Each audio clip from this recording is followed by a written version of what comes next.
chilly weather again, although it is sunny, I guess. With that in mind, what's going on today? Some interesting stuff, actually. How about this first one here? This one says Morocco's ATLAN space launches AI-powered drone for topography. I guess in reading this, one of the reasons why they were excited about this kind of made you wonder.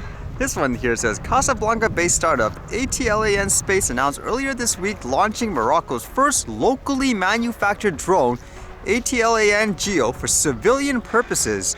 According to a post at ATLAN Space LinkedIn page, the drone is powered by artificial intelligence and is dedicated to mapping and ground surveying. As they say, it's a new industry for a lot of places, and it says this year Morocco became the first African country to host a drone industry. On Friday, Morocco's minister delegate to the head of government in charge of the National Defense Administration, Abdelatif Loudia, announced the country is planning to establish a made-in-Morocco arms industry focused on drone manufacturing.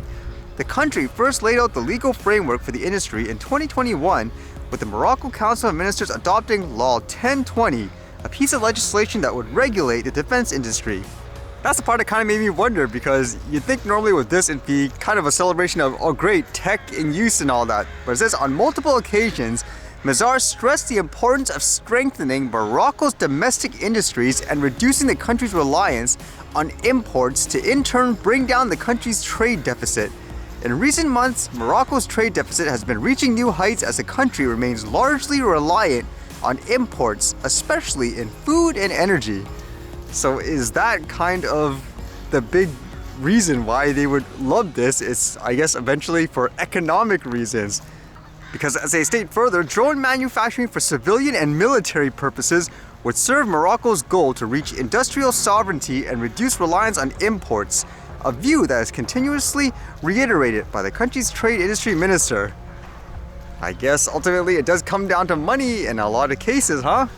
And then this story definitely relates to money. It's been spreading around for the past few days where there's a huge cryptocurrency exchange company called FTX.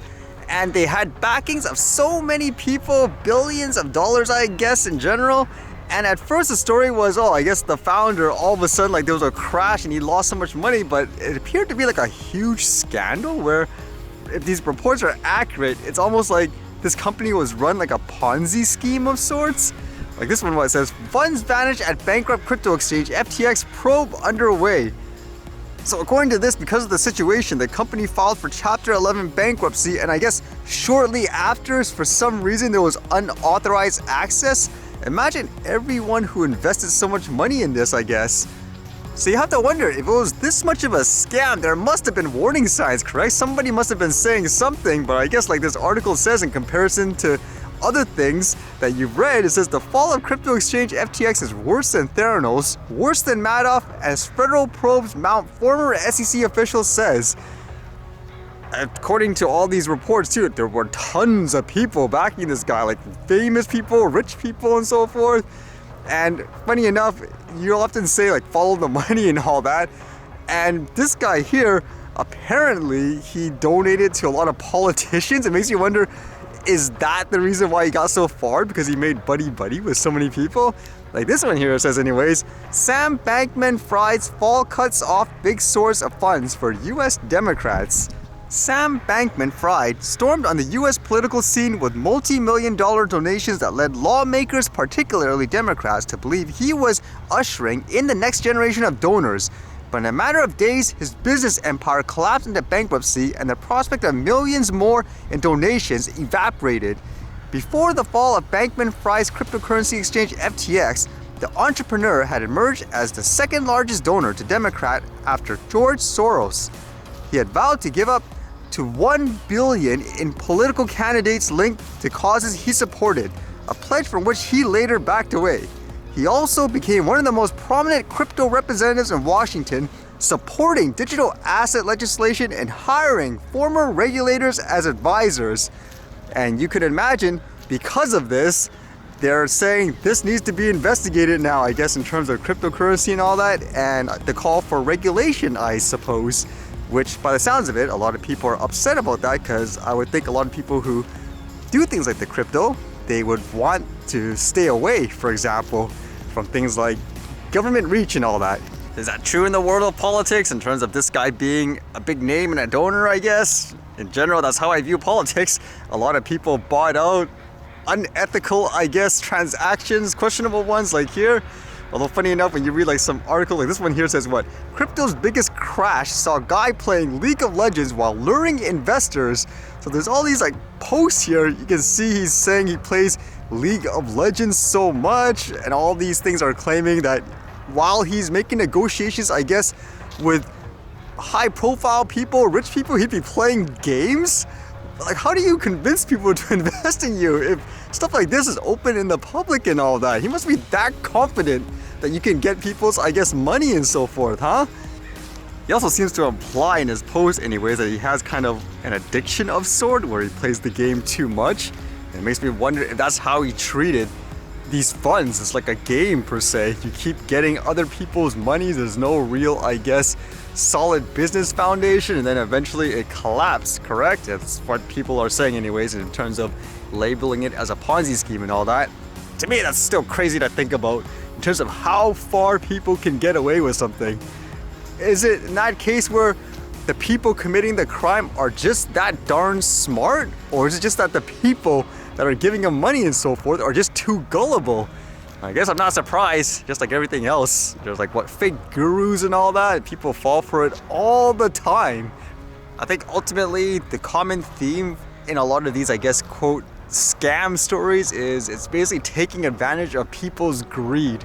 For example, this person might just be wanting people's money and so forth, so they play on their, I guess, emotions.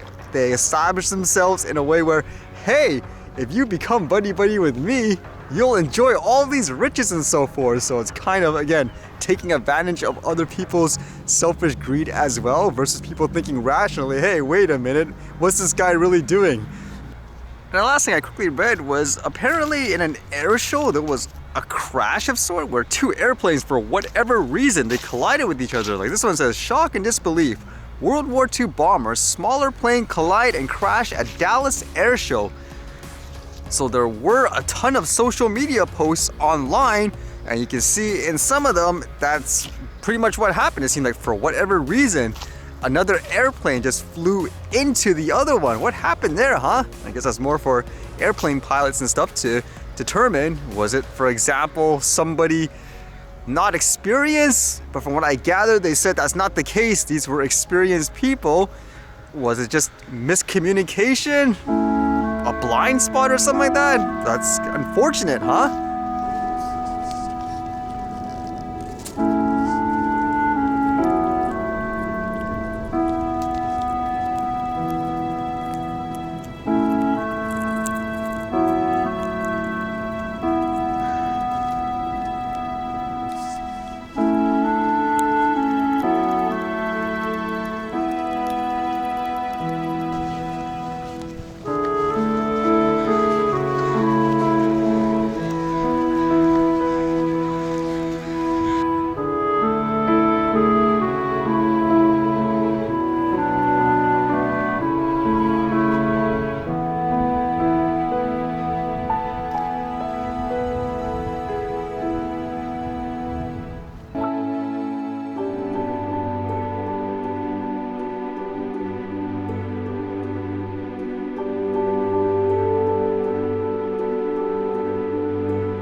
See you guys later.